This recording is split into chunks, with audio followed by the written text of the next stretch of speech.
Have you heard? It's truck news. The Truck Show. We're gonna show you what we know. We're gonna answer what the truck. 'Cause truck rhymes with the Truck Show. We have the lifted, we have the lowered, and everything in between. We'll talk about trucks that run on diesel, electricity, and on gasoline. The Truck Show, the Truck Show, the Truck Show. Whoa, whoa. It's the Truck Show with your host, Holman.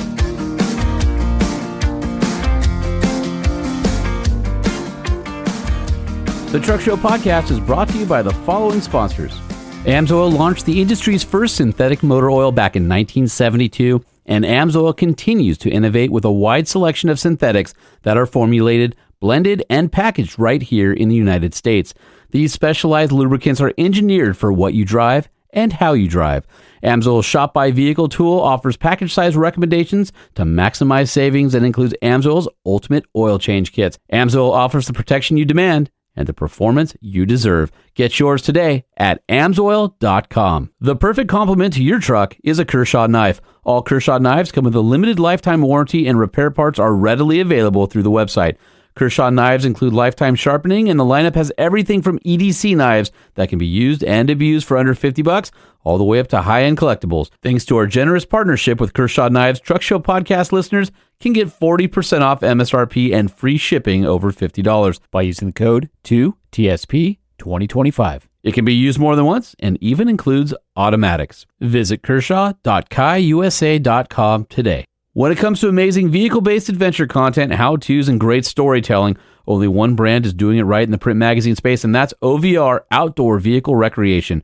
OVR is about getting out there in our vehicles to explore and discover the world around us. Get complimentary access for a year to the digital library or a discount on your print subscription today at OVRmag.com. Use the promotional code at Truck Show Podcast. The Truck Show podcast survives off of sponsorships and your reviews. Please help me to keep it free by supporting our sponsors and leaving reviews and comments on Apple Podcasts and Spotify. Have you heard? Oh no. Oh no. Oh no. Although it's kind of so bad that it's good in a way. But it's not good. And the first story we're going to talk about, hold on. I forgot to do the cool... Yeah, I got a little V8 noise for you there.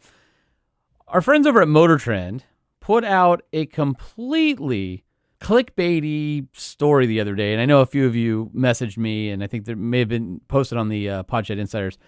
The clickbait title is, "If the 2029 Jeep Wrangler flops, it's lights out for an icon. Here's what we know about it." It talks about how the Wrangler needs to succeed. Jeep's identity is tied to the Wrangler. Okay, fine, that's fine. Can't afford to get this one wrong. Okay, that's fine. But then they start talking about platform and powertrain. And they're talking about Jeep had initially teased out that the Wrangler would have a couple of powertrain options, one all-electric, one with a range extender. I don't think that's not accurate. But now with the big pivot, I guess, for the industry, they are going to have a traditional ICE vehicle as well. And they go on to talk about how the E-Rev would work without a low range. Fine. I don't have an issue with that. But they give this thing sources familiar with the company's thinking. They say that the all-electric Wrangler is dead and that the Jeep Recon EV takes its place. I don't necessarily have any issues with that. Then they talk about how there's going to be a range of conventional internal combustion engines, base engine being the 2-liter turbocharged Hurricane 4, as well as the Hurricane 3-liter twin-turbo 6, which is possible because on the JL platform, everybody's like, why can't we get the Hurricane? Well, it doesn't fit is the reason why. It's 2 inches too long, and you'd have to recrash it and get it certified. And the JL, has a few years left. They're not going to invest all that money to put the Hurricane in there. So that'd be great. I would love to see the Hurricane come to the next generation, which was originally going to be called JM, I believe, but now it has a new code name. Motor Trend drops it as being the J70. I've heard it. I don't remember if that is accurate. Not that it matters anymore. But I'd love to see it. If it's going to be an all-new platform, which it is, we'd love to see the straight 6 in there. They say it's going to continue to be body and frame. That's great. But then they say it's going to be independent front suspension. And I can tell you the powers that be have been fighting this battle at JK. They fought at JL. Now they're going to fight it at J70.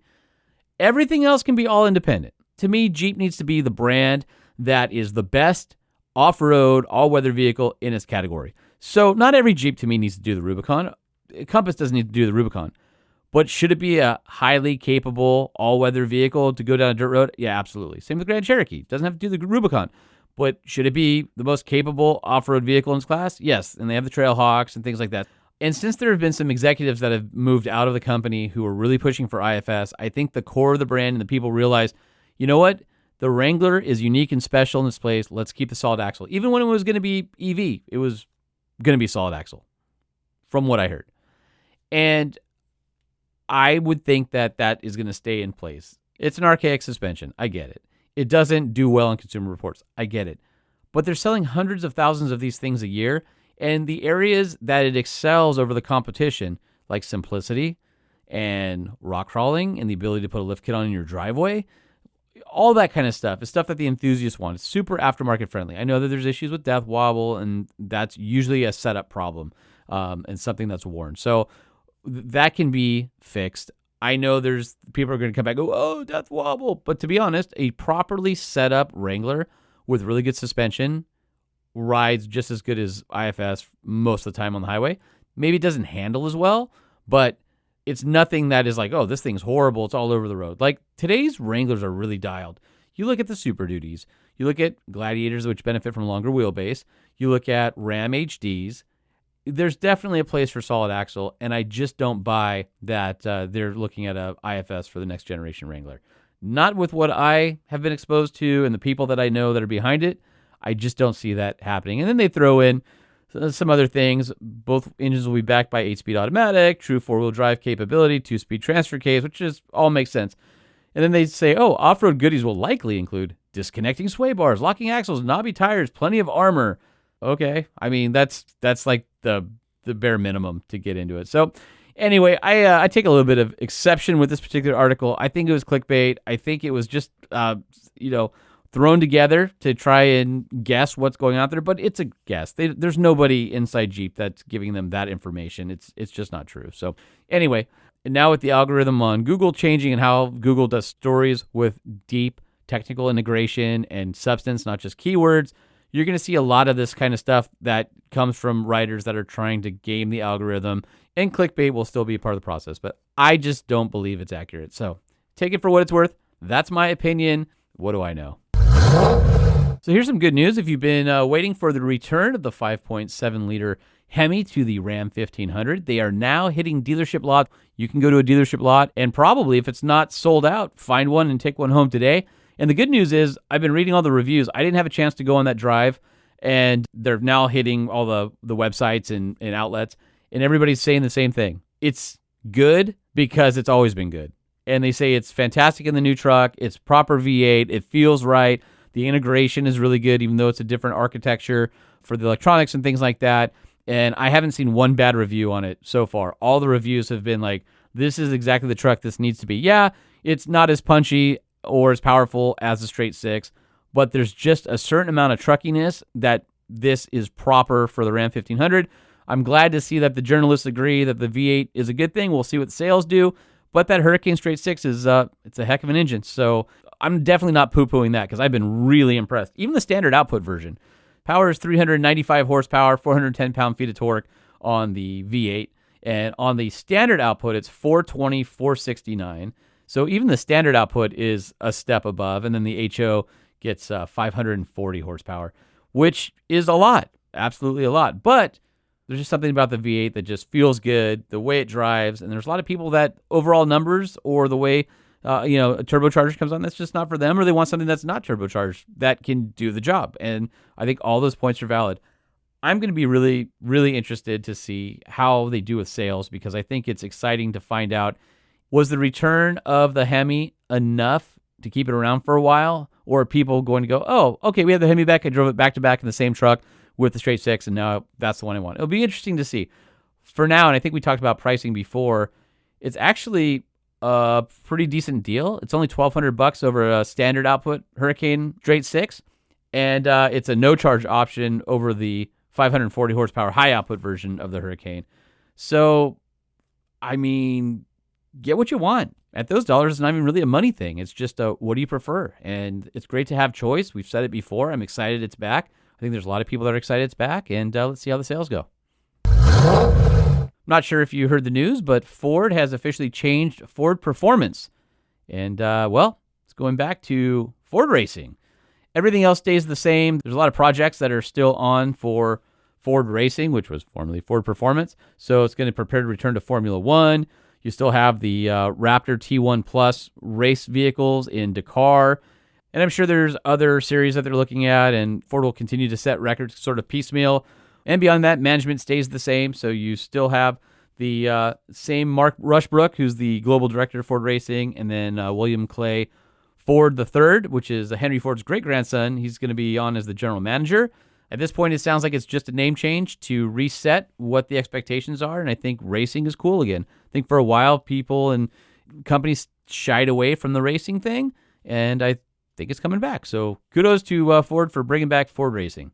All right, we'll go back to the Ram with a straight 6, the Ram RHO, which has the high output version.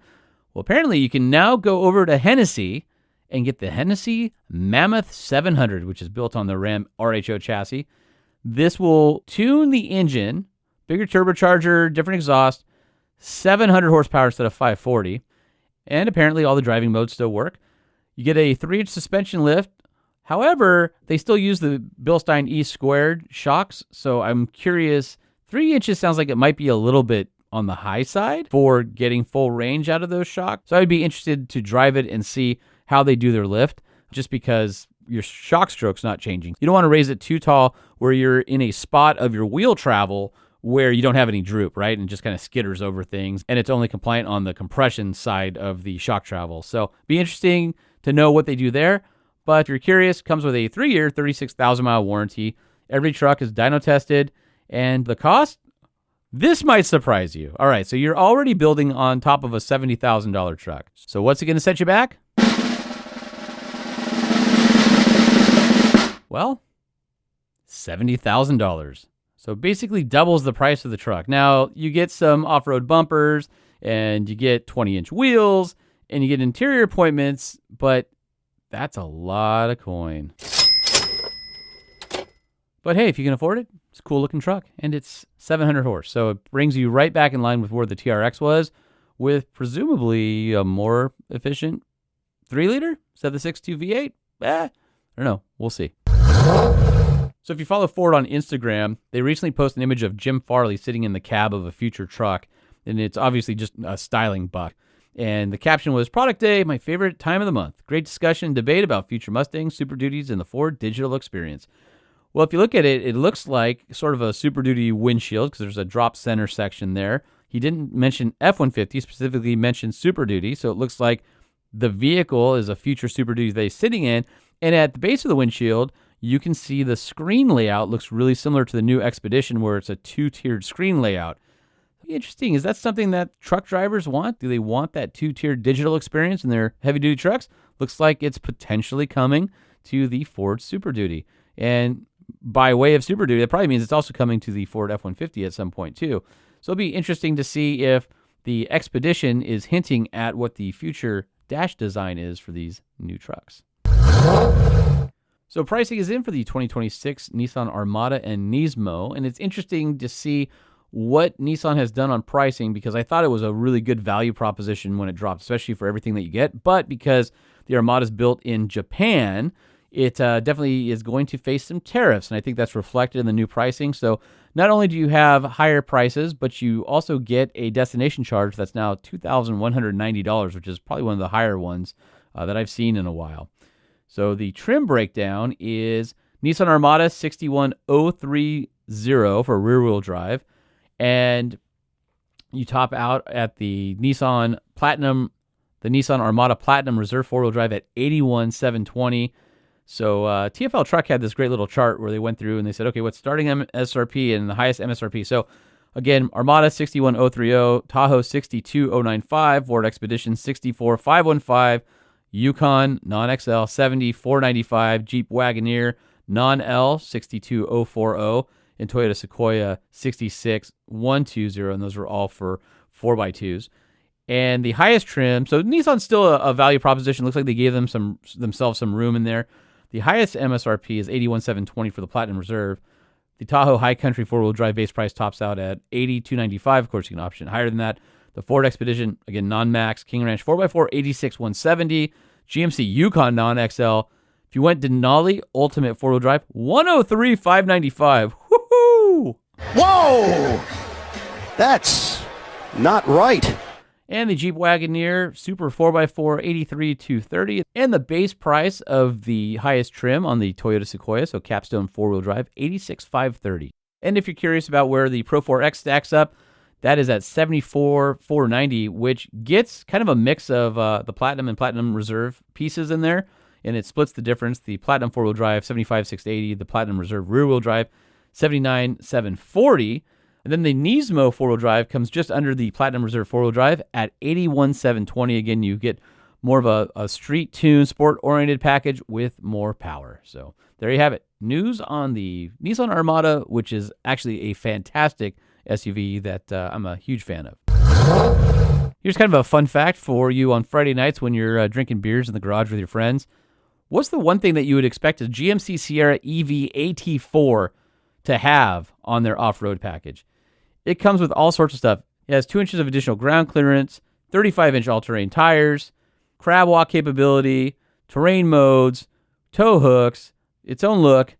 But the one thing it doesn't have that you would expect is a spare tire. That ain't true! That's not true! So get your facts straight. Nope, that's true. But instead, it gets a tire inflator kit.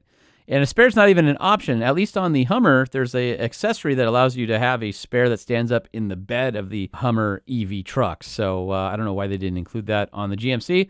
Reviews of that thing have come back, though, and it's been pretty cool. But it should be pretty cool because pricing for the AT4 extended range, $81,395. And if you want the max range variant, it starts $91,695. Whew.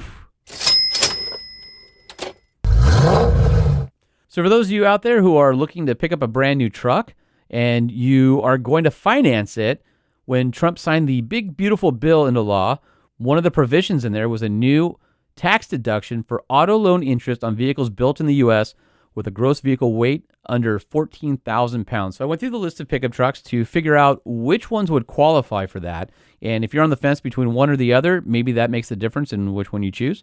Hyundai Santa Cruz, made in Montgomery, Alabama. The Jeep Gladiator in Toledo, Ohio. Ford Ranger in Wayne, Michigan. F-150, including Lightning, in Dearborn, Michigan, and Kansas City, Missouri, technically Clickomo. The Toyota Tundra is made in San Antonio, Texas. The Nissan Frontier in Canton, Mississippi. The Chevy Colorado and GMC Canyon Twins in Wentzville, Missouri. And the Ram 1500 in Sterling Heights, Michigan. Now, there's a bunch of vehicles that are built outside the U.S., and those include the Ford Maverick in Hermosillo, Mexico, the Toyota Tacoma in Baja, California, and Guanajuato, Mexico. And the Ram HD is still built at the Saltillo Truck Assembly Plant in Mexico, although there's been some investments stateside where my guess is Ram HD is probably going to be coming back to the U.S. And then there's also a whole host of vehicles mixed between the U.S. and out of country. Now, this is where it's going to get a little bit tricky. If you're going to go buy one of these vehicles, you're going to want to make sure that you have your final assembly here in the United States, and that's decipherable on your VIN code or on your Monroney, which is the window sticker, which will tell where that vehicle was made, because the GM HDs are made in Flint, Michigan, and apparently some are still in Oshawa, Ontario, Canada. Chevy Silverado 1500 and GMC Sierra 1500s are made in Fort Wayne, Indiana, Springfield, Ohio, and also at that same Oshawa, Ontario, Canada plant. And the Super Duties are made in Louisville, Kentucky, and Avon Lake, Ohio. But apparently Ford makes some in Ontario, Canada since 2024 to meet the demand. So if you're looking at any of those trucks, GM HD, Ford Super Duty, or Chevy Silverado 1500, GMC Sierra 1500, not all of them are made here. Some are made in a neighboring country and may not qualify for the tax break. So just wanted to break that down for you guys if that helps you to buy a new truck. And it's that time of the show where we take a look at the latest recalls. Check engine light just went on. Noise under the hood takes like a bomb. Recall covers metal, glass, leather, and plastic. Door handle just fantastic. All right. Hate to say this, but Ford back in the news with recalls again. Every Ranger built between 2024 and July of 2026 is being recalled. So that's another 100,000 trucks adding to their totals.